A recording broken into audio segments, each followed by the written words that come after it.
All right, everyone, welcome to another deep dive. Today we're exploring something I think a lot of you are interested in, holistic living. Yeah, it's definitely a hot topic. For sure. So before we jump in, let's make sure everyone's on the same page. I mean, what are we even talking about when we say holistic living? Well, simply put, it's about recognizing that your mind, body, and spirit are all interconnected. Okay, that makes sense. I think a lot of people kind of intuitively get that. Right, it's not exactly rocket science. But it's one thing to kind of get it and another to actually live it right. Exactly. Holistic living takes that intuition and turns it into a way of life. It's about considering how all aspects of yourself impact your overall well-being. So give us an example. How would a holistic approach tackle something like, say, chronic fatigue? Well, instead of just masking the tiredness with caffeine or whatever, a holistic approach would look at your sleep patterns, of course, but also your diet stress levels, even your emotional well-being. So it's about getting to the root cause, not just treating the symptoms. Exactly. It's about seeing the bigger picture. I like that. But honestly, it sounds like a lot to juggle. Where do you even begin with something like this? That's a common misconception.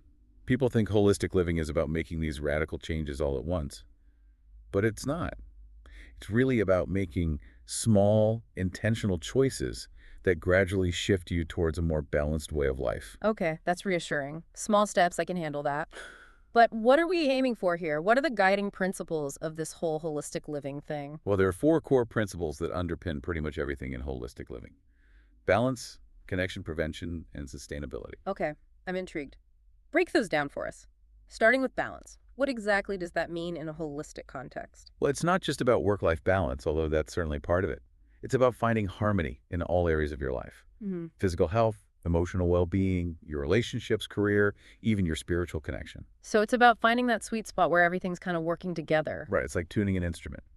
You want all the strings to be in harmony. I like that analogy. Okay, so that's balance. What about connection? Well, in holistic living, connection refers to the interconnectedness of everything, not just within ourselves, but also with the environment and the people around us. So it's kind of like that we're all in this together mentality. Exactly. And Yeah. it's not just a feel-good sentiment.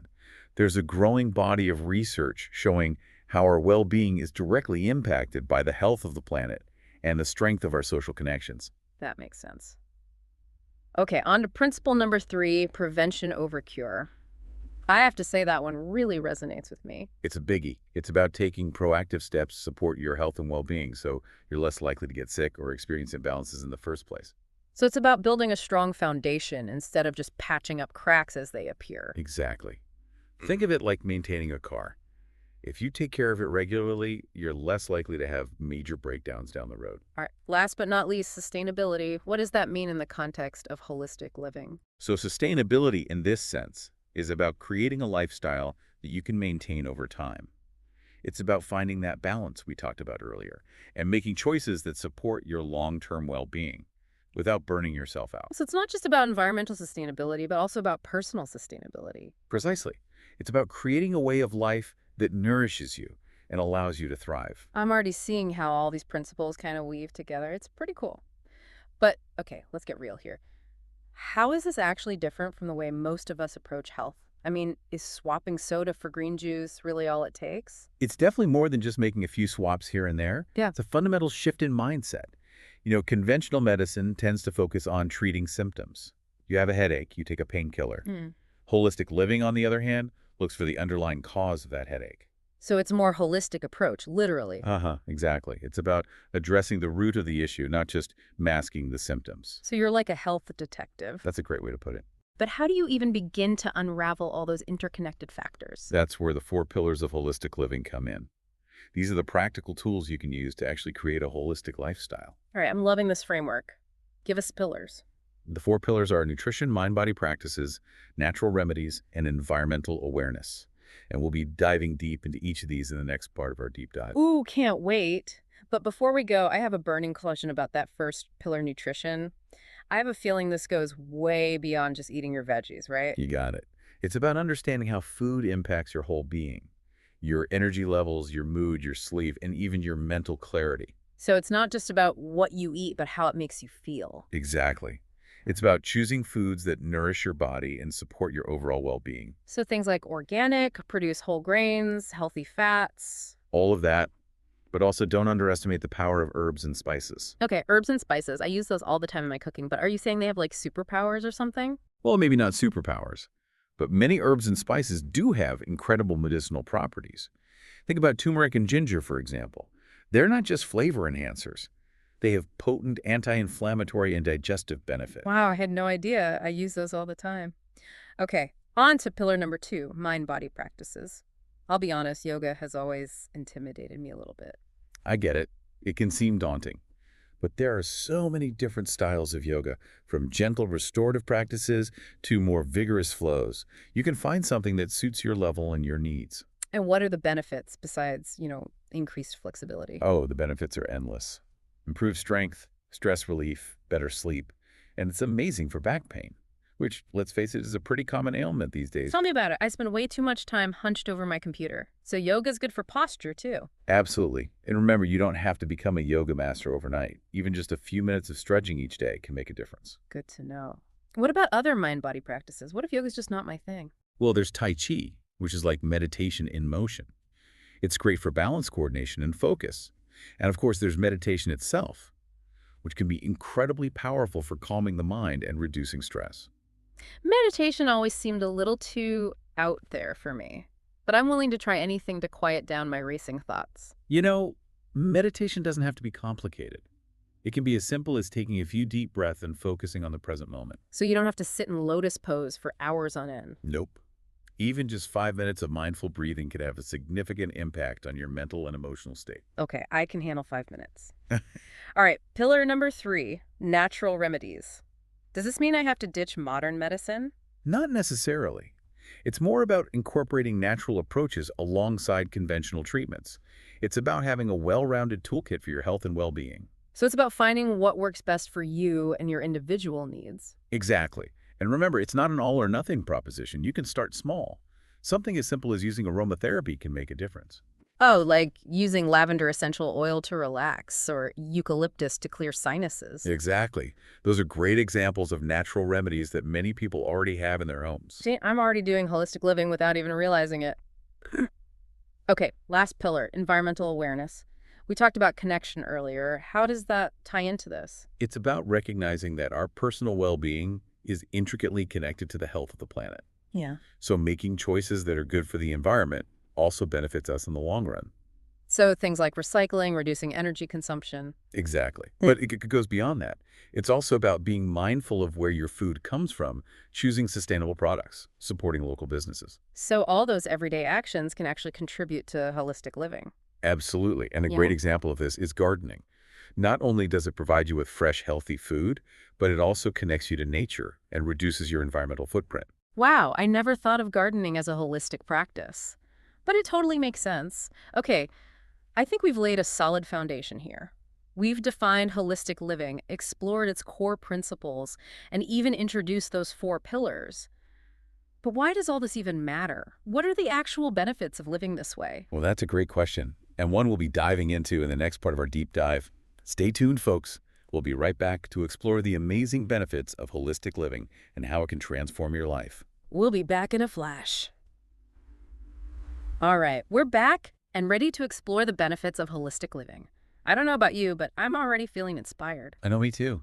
It's amazing how just talking about these concepts can shift your energy. So let's dive into those benefits, because honestly, I think that's what really motivates people, right? Like, why bother with all this holistic stuff if it doesn't actually make a difference in your life? Exactly. It's got to be about more than just feeling good. There have to be tangible results. So what are we talking about here? What kind of benefits can people expect to see? Well, the benefits really span across all areas of your being. Physical, mental, emotional, even spiritual. But let's start with physical health, because that's often what people are most concerned about. Makes sense. Everyone wants to feel good in their body. Right. And holistic living can definitely help with that. We talked about yoga earlier. Remember how I mentioned it's good for back pain? Yeah, I definitely remember that. As someone who spends way too much time sitting, that's music to my ears. Well, it's not just anecdotal evidence. There's actually a ton of research showing how yoga can alleviate chronic back pain. And it's not just yoga. A holistic approach to nutrition can also do wonders for your physical health. Okay, I'm all ears. How does food tie into all of this? Well, think about it. When you're nourishing your body with nutrient-rich foods, you're giving it the building blocks it needs to function optimally. So that means a stronger immune system, better digestion, more energy, and a reduced risk of developing chronic diseases like heart disease, type 2 diabetes, even certain types of cancer. Wow, that's impressive. So it's not just about fitting into your skinny jeans. It's about actually protecting your health. Exactly. It's about taking a proactive approach to well-being instead of waiting until something goes wrong. Okay, I'm sold on the physical benefits, but what about mental clarity? I feel like in today's world, we're constantly bombarded with information and distractions. Can holistic living actually help with focus and concentration? Absolutely. Practices like meditation and mindfulness have been scientifically proven to improve focus, attention span, and cognitive function. It's like giving your brain a much-needed workout. I could definitely use that. My mind feels like a runaway train sometimes. What about emotional well-being? Does holistic living have anything to offer there? It's huge for emotional well-being. Holistic living equips you with tools to manage stress, process emotions, and build resilience.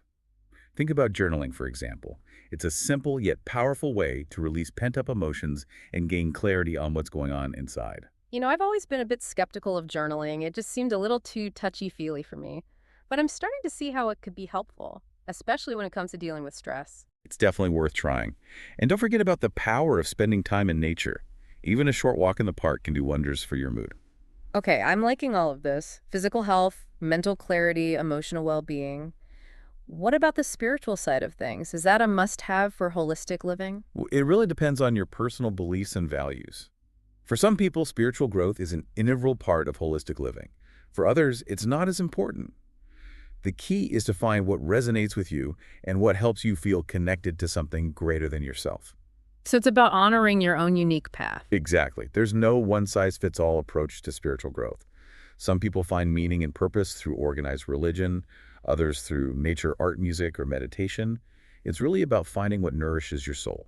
I love that. Okay, so we've covered a lot of ground here, and I have to say, I'm pretty impressed with all the benefits, but I'm also feeling a little overwhelmed. Like, how do I even begin to incorporate all of this into my life? That's totally understandable. Yeah. I think a lot of people feel that way when they first start exploring holistic living. But remember, it's not about doing everything at once. It's about making small, gradual changes that feel sustainable for you. Okay, that makes me feel a little better. But there's still that nagging voice in my head saying, this is all too complicated, it's going to take up too much time, it's probably super expensive, all the usual excuses. Oh, I hear you. Those are common concerns. But honestly, a lot of them are based on misconceptions. For example, people think holistic living requires this complete overhaul of their life, but it really doesn't. Even just incorporating a few small changes like swapping out sugary drinks for water or adding a 10-minute meditation to your day can make a difference. Okay, I can handle that. What about the time factor? I'm already juggling a million things. How am I supposed to squeeze in all this extra stuff? Well, that's where it becomes important to prioritize and find what works for you.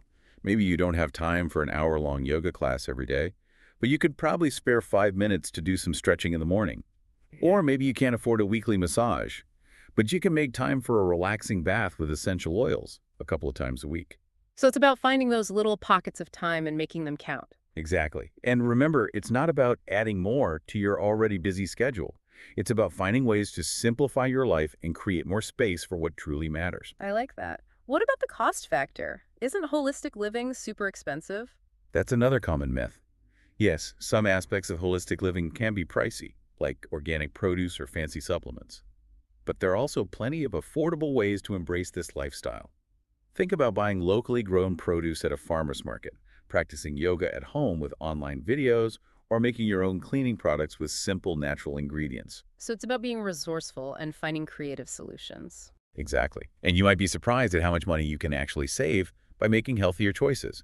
For example, cooking at home instead of eating out, or ditching those expensive sugary drinks. Okay, I'm starting to see that holistic living isn't just for the wealthy elite. It's actually accessible to everyone. Exactly. It's about making conscious choices that align with your values and your budget. This has been so insightful. I'm feeling a lot less overwhelmed and a lot more inspired. But I'm also wondering if this approach really works for everyone. I mean, we're all so different. Do we really all need the same things when it comes to well-being?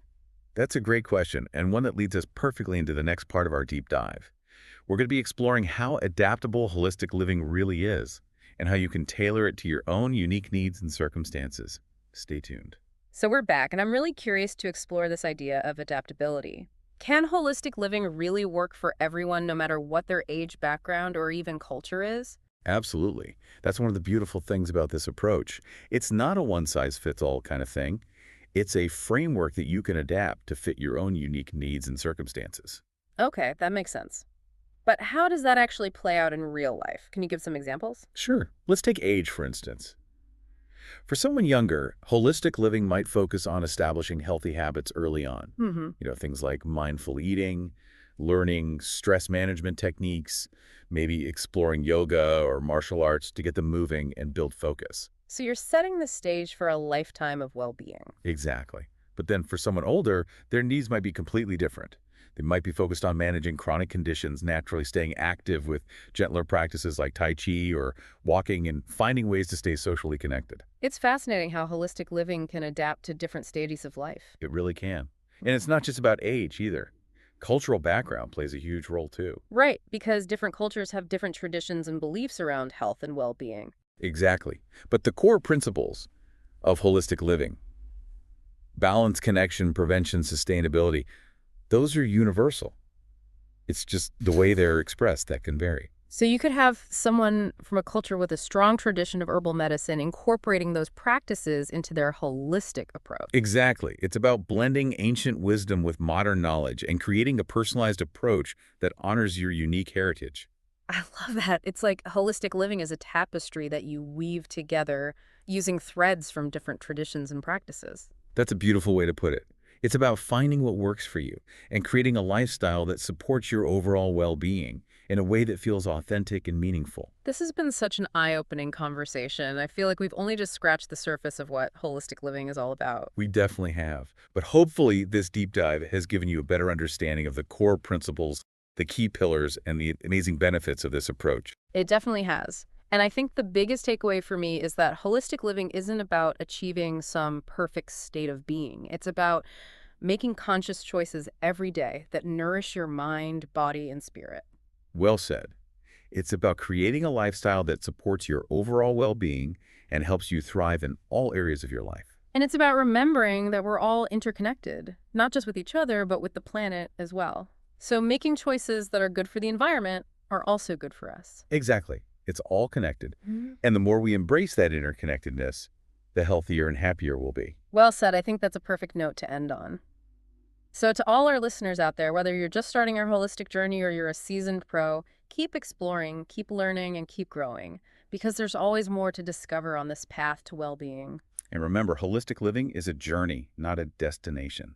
So be patient with yourself, be kind to yourself, and enjoy the ride. Beautifully said. Thanks for joining us on this deep dive into holistic living. Until next time, be well.